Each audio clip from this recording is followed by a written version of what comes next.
오늘 소개할 이야기는 가족이란 꼭 피로 이어진 사이만이 아니라는 걸 알려주는 감동 실화입니다. 외롭게 살아가던 한 청년 그리고 말없이 혼자가 되어가던 한 노인. 이 두 사람은 어떻게 서로의 가족이 되었을까요? 지금 그 특별하고 따뜻한 인연의 이야기를 시작합니다. 부산 남포동 뒷골목. 늦겨울 비가 억수같이 퍼붓던 날, 저는 평소처럼 배달일을 마치고 집으로 돌아가던 중이었습니다. 이미 옷은 흠뻑 젖어 있었죠. 길가에 쌓인 쓰레기 봉투들이 비에 젖어 흩어지고 물 고인 도로는 마치 작은 강처럼 요동쳤습니다. 그때였습니다. 누군가 비를 그대로 맞은 채 서 있는 모습을 봤습니다. 처음엔 노숙자인 줄 알았어요. 고개를 숙이고 몸을 잔뜩 웅크린 모습, 낡은 바지에 젖은 코트. 자세히 보니 그 사람은 길을 헤매고 있는 듯 애타는 표정이 그대로 느껴졌죠. 아, 그냥 지나가자. 나도 지금 몸이 엉망이야. 솔직히 처음엔 그렇게 생각했습니다. 하지만 한 발짝 지나가려던 그 순간 그 노인의 발이 미끄러지며 앞으로 넘어졌습니다. 아이고, 쾅. 소리와 함께 무릎이 바닥에 부딪히는 소리가 났고 제 발길이 멈췄습니다. 괜찮으세요? 저도 모르게 달려가 노인을 부축했습니다. 노인은 한 손으로 무릎을 감싸며 말없이 고개만 끄덕였습니다. 비 오는데 이렇게 나와 계시면 위험해요. 어디 가시려던 거예요? 서류를 우체국에 내야 하는데 길이 헷갈려서. 우체국은 이미 문 닫은 시간. 저는 일단 어르신을 근처 편의점으로 모셔 따뜻한 커피를 한 잔 드렸습니다. 혹시 이거 우편물 내일이라도 대신 붙여주실 수 있을까요? 그 순간 저는 또 한 번 놀랐습니다. 아들이 하나 있는데 연락 끊긴 지 오래됐어요. 이젠 아무도 내 곁에 없어요. 그 말에 저는 나도 모르게 눈시울이 붉어졌습니다. 제 부모님은 일찍 돌아가셨고 저 역시 세상에 혼자라는 생각에 늘 마음을 다 닫고 살았어요. 그날 이후 저는 어르신을 모셔다 드린 뒤에도 잊을 수 없었습니다. 한 사람이라도 곁에 있어주면 인생이 달라질 수 있을까? 그 질문이 제 가슴 속에서 떠나지 않았습니다. 그리고 며칠 뒤 저는 한 통의 전화를 받았습니다. 며칠 전 그 어르신의 핸드폰 번호였습니다. 병원이었습니다. 가슴이 철렁 내려앉았어요. 혹시 잘못되면 어떡하지? 급히 병원으로 달려가며 저는 깨달았습니다. 이 만남이 우연이 아니라는 걸. 병원에 도착하자마자 저는 접수처로 달려갔습니다. 어제 쓰러지신 정우 어르신, 상태가 어떤가요? 죄송하지만 보호자가 아니시면 개인정보는 알려드릴 수 없습니다. 순간 답답함과 화가 동시에 치밀어 올랐습니다. 단지 가족이 아니라는 이유로 생명의 위기 앞에서 아무것도 할 수 없다는 사실이 나중엔 제 무력함처럼 느껴졌습니다. 그렇게 병원 대기실 의자에 주저앉아 새벽까지 기다렸습니다. 어르신이 겨우 깨어났다는 소식을 듣고 병실로 들어갔을 땐 뭔가 안도감과 함께 가슴이 철렁 내려앉았습니다. 할아버지는 산소 마스크를 쓰고 누워 계셨고 제가 들어가자 천천히 눈을 떴습니다. 미안하게 됐네. 당장 연락할 곳이 없어서. 괜찮아요, 할아버지. 저 진짜 놀랐잖아요. 혼자 오래 살다 보니 이제 누가 날 걱정해 주는 것도 낯설어. 그 말에 저는 고개를 숙였습니다. 그리고 처음으로 제 이야기를 꺼냈습니다. 사실 저도 혼자예요. 초등학교 3학년 때 부모님 두 분 다 교통사고로 하루아침에 돌아가셨어요. 그 뒤론 고아원에서 자라다 결국 혼자 살게 됐죠. 저런 세상에 그런 일이. 사람들 앞에서는 씩씩하게 웃고 일하지만 아무도 없는 집에 돌아오면 그 정적이 너무 싫더라고요. 그 순간 어르신의 눈가에 눈물이 고였습니다. 그래서 그날 할아버지 비 맞고 있는 모습 보자마자 그냥 지나칠 수가 없었어요.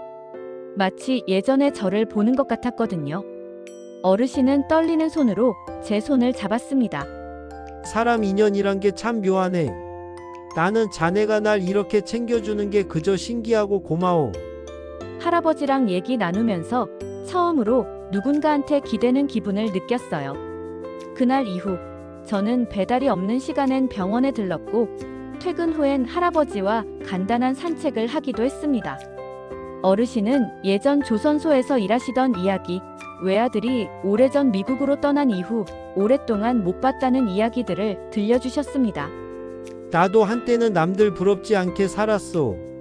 애 엄마랑 열심히 벌어 집도 장만하고 아들도 대학 보냈지.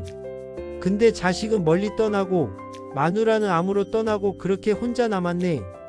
그럼 아드님께 연락은 하셨어요? 했지 몇 번이나. 처음엔 봤더니 나중엔 바쁘다고 결국 전화번호까지 바꿨더라고. 저는 참을 수 없는 화가 올라왔습니다. 어떻게 자기 아버지를 그렇게 외면할 수 있죠? 그래도 자식이니까 미워하려고 해도 그게 마음대로 되나? 그 말이 왠지 가슴을 찔렀습니다. 저도 어릴 적 부모님이 돌아가시고 나서 왜 나만 이렇게 불행하냐며 원망했던 적이 있었으니까요. 하지만 정우 할아버지는 미움보다 그리움이 더 큰 사람이었습니다. 어느 날 밤 배달이 끝난 후 편의점 앞에서 라면을 먹고 있던 저를 보며 할아버지가 다가와 말했습니다. 밥도 제대로 못 챙겨 먹고 다니는 자식한테 뭐라도 해주고 싶은 게 부모 마음이더라. 자네 부모님도 지금 자네 모습 보면 많이 미안해 하실 거야. 할아버지, 제가 지금 잘 살고 있는 걸까요? 지금 자네처럼 남을 위해 뛰는 사람, 그게 제일 잘 사는 거지. 적어도 나에겐 자네가 효자야. 그 말에 저는 처음으로 참았던 눈물을 보였습니다. 이분이 정말 나한테 가족처럼 다가오고 있다는 것을 실감했죠. 4월 초 봄비가 그치고 나자 본격적으로 배달 일이 늘어났어요. 꽃놀이 시즌 때문인지 외식 수요가 많아졌고 이럴 땐 돈 벌 기회라며 쉬는 날도 없이 오토바이에 올랐습니다. 하지만 몸은 하나였지요. 점점 쌓이는 피로에 허리가 욱신거리고 손목은 습관성 통증이 시작됐어요. 그날도 야간 배달을 마치고 고시원에 들어와 문을 열었는데 방문 틈에 끼워진 고지서 하나가 떨어졌습니다. 다음 달부터 월세 10만 원 인상, 부득이하게 적용 예정. 숨이 턱 막혔어요. 아니, 방은 그대로인데 왜 돈은 더 내라고. 관리실에 항의해봤지만 돌아오는 말은 한결같았어요. 건물주가 세금이 늘어서 어쩔 수 없다고. 보증금도 없는 제게 그 돈은 큰 돈이었습니다. 지친 몸을 이끌고 할아버지 댁으로 갔지요. 밥은 먹었나? 솔직히 오늘 점심부터 건너뛰었어요. 할아버지는 말없이 주방으로 가더니 작은 냄비에 김치찌개를 끓이기 시작했어요. 자네 요즘 피곤해 보인다 했더니 무슨 일 있나? 고개를 푹 숙인 채 고시원 사정을 말했습니다. 말이 채 끝나기도 전에 할아버지는 깊은 한숨을 내쉬었어요. 그리고 잠시 정적이 흘렀습니다. 미안한 말인데 나 부탁 하나 해도 되겠나? 뭐든지 말씀하세요. 우리 집 옆집도 내 집이라 세를 주고 있었는데 곧 이사 예정이라네. 이제 나이 먹어서 관리도 귀찮고 힘들어. 그 집에 자네가 들어와 살면 안 되겠나? 순간 제 귀를 의심했어요. 정말요? 그런데 전 그런 호의를 받을 이유도 없고 부담이 돼서요. 지금 고시원에서 내는 월세만큼만 내고 집 관리 좀 부탁할게. 자네도 편하고 나도 외롭지 않고 난 자네가 옆에 있는 게 고맙다네. 얼마 후 옆집이 이사 나가 집 구경을 갔습니다. 문 하나로 연결된 두 세대였지만 구조는 달랐어요. 집은 깨끗했고 햇빛도 잘 들어와 매우 만족했어요. 고시원과는 비교도 할 수 없을 만큼.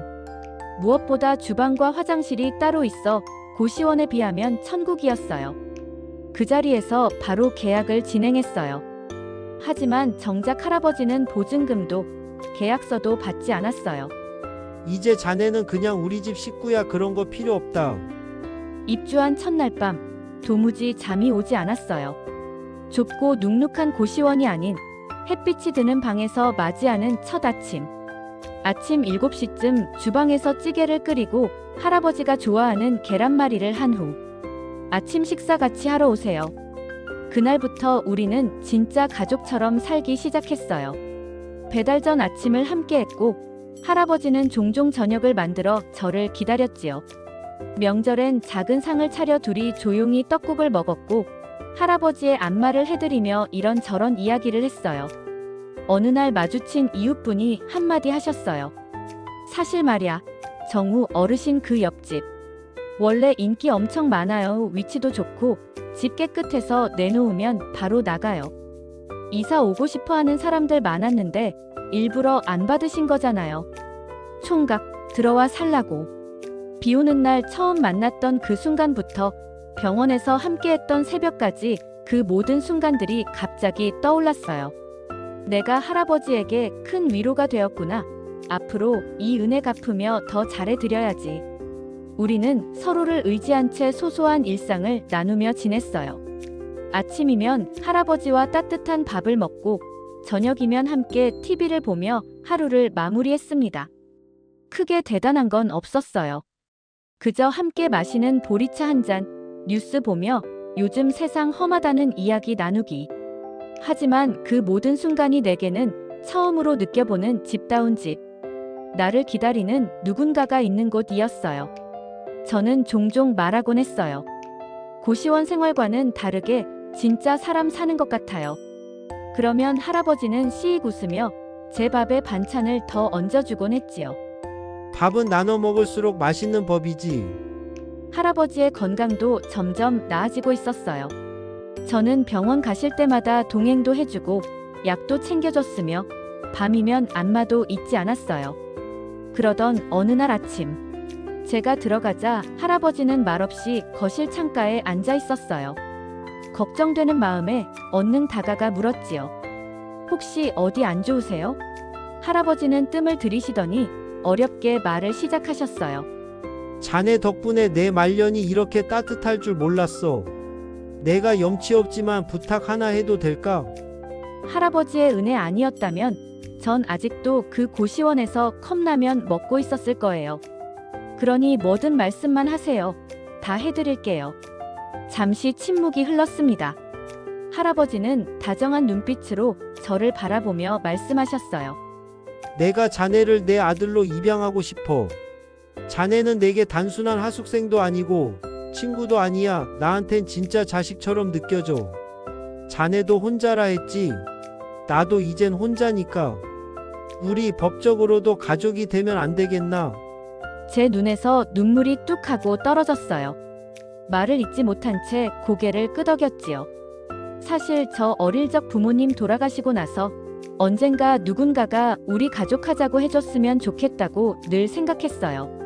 그게 농담이라도 얼마나 위로가 될까 싶어서요. 근데 그 말을 이렇게 듣네요. 할아버지도 눈가가 붉어지며 제 손을 잡았어요. 고맙다. 내가 정말 고마워, 아들아. 그날 저녁 조촐한 입양 축하 밥상을 차렸습니다. 제가 끓인 제육볶음, 아버지가 삶은 감자와 계란을 곁들였고 작은 술잔을 기울이며 서로의 인생 이야기를 더 깊게 나눴습니다. 그때 저는 진심으로 느낄 수 있었어요. 이제 나 혼자 아니다. 며칠 뒤 동사무소에서 입양 신고를 마쳤고 가족관계 증명서를 받아든 저는 눈물을 삼켰어요. 서류엔 명확히 적혀 있었죠. 부 이정우.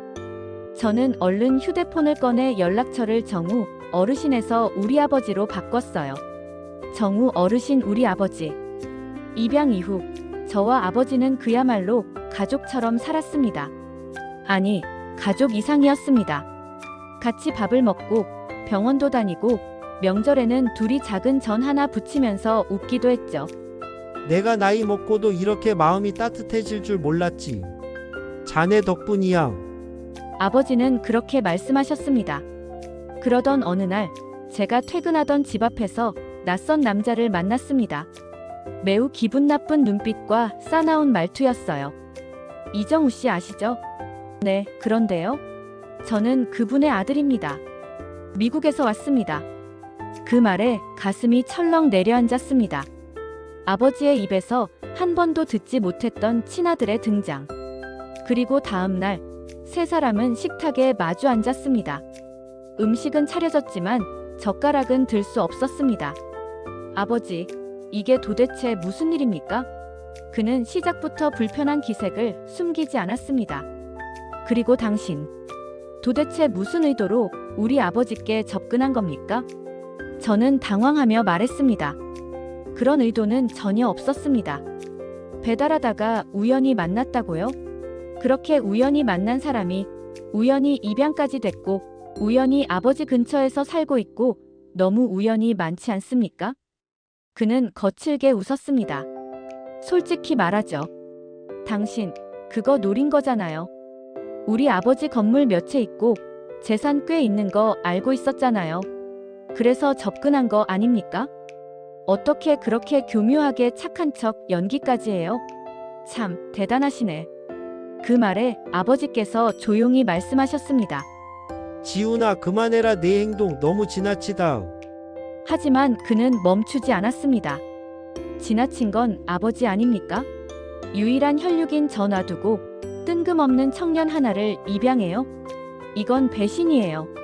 아버지, 당장 파양하세요. 이거 불법입니다.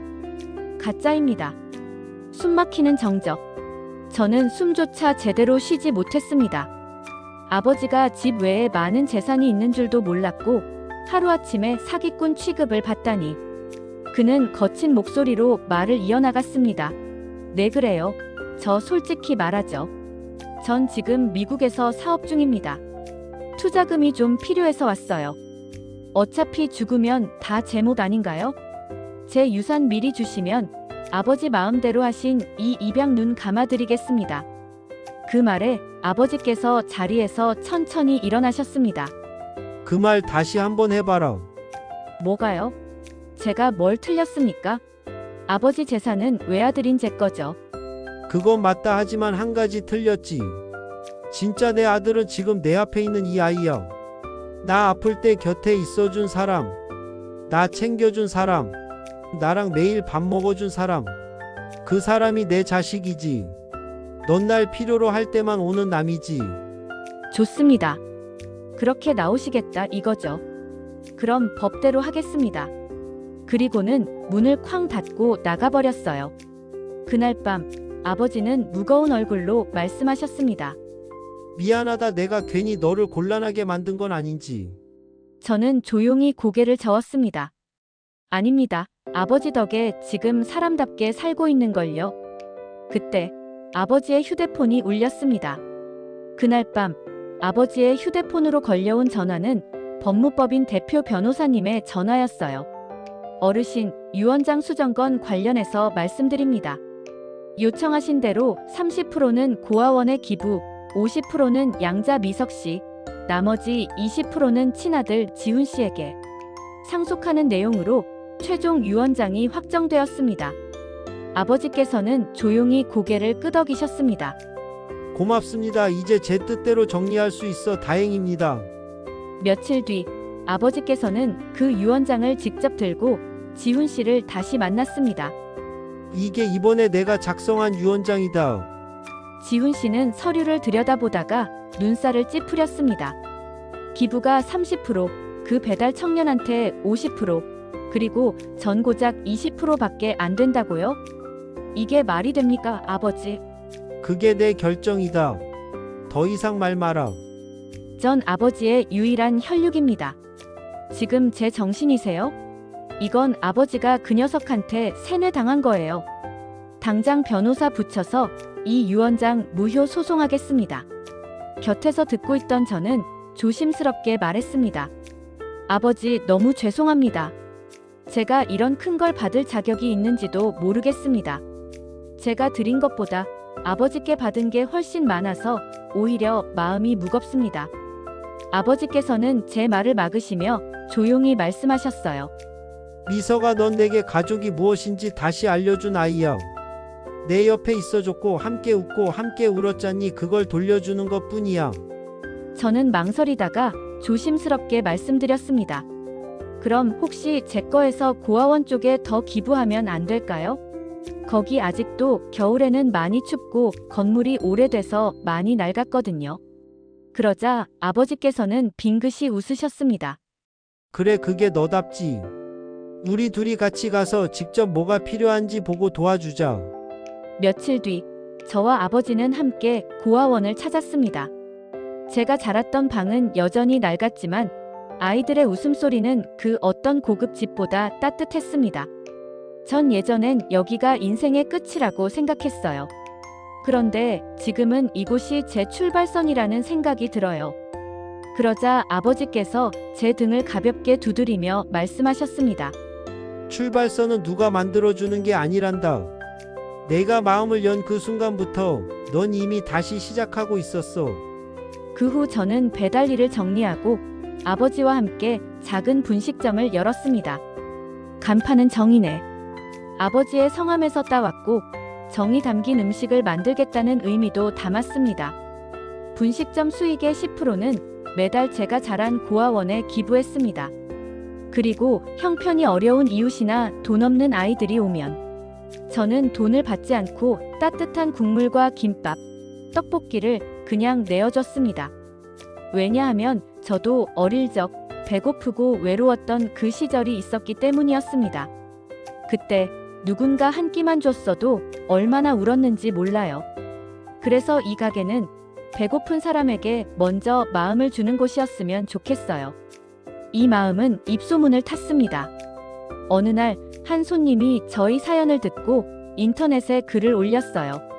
돈 없는 아이가 오니 따뜻한 오뎅국과 김밥을 바로 싸서 주시는 착한 사장님. 정이 넘치는 분식집 정이네. 꼭 한번 가보세요. 그 글은 하루 만에 수천 개의 좋아요와 댓글을 받았고 지역 뉴스에서 인터뷰 요청이 들어왔습니다. 고아였던 제게 아버지가 생겼고 아버지와 함께 분식점을 운영하는 지금이 제 인생에서 가장 행복합니다. 그 인터뷰 이후 저희 가게 앞에는 줄이 생겼습니다. 마음이 따뜻해지는 맛집, 한 그릇에 정이 담긴 가게라는 입소문을 타고 저희 분식집은 동네 명소가 되었습니다. 아버지는 매일 가게 앞에서 테이블을 닦으시고 아이들과 장난을 치셨어요. 가게 안엔 늘 구수한 국물 냄새와 웃음소리가 넘쳤습니다. 미서가 사람들 참 따뜻하구나. 아버지, 사람들을 따뜻하게 만들어주신 게 다 아버지예요. 그렇게 우리는 살아갔습니다. 세상이 줄 수 있는 최고의 선물, 서로의 가족이 되어. 서로 아무런 조건도 없던 두 사람. 하지만 함께한 식사, 따뜻한 대화, 그리고 서로를 지켜주려는 진심은 어느 가족보다 더 단단한 관계를 만들어냈습니다. 가족이란 피로 맺어지는 것이 아니라 마음이 닿은 순간부터 시작되는 것 아닐까요? 여러분은 어떻게 생각하시나요? 오늘 이 이야기를 보고 어떤 생각이 드셨는지 댓글로 함께 나눠주세요. 구독과 좋아요 잊지 말고 꾹 눌러주세요. 지금까지 함께 해주셔서 감사합니다.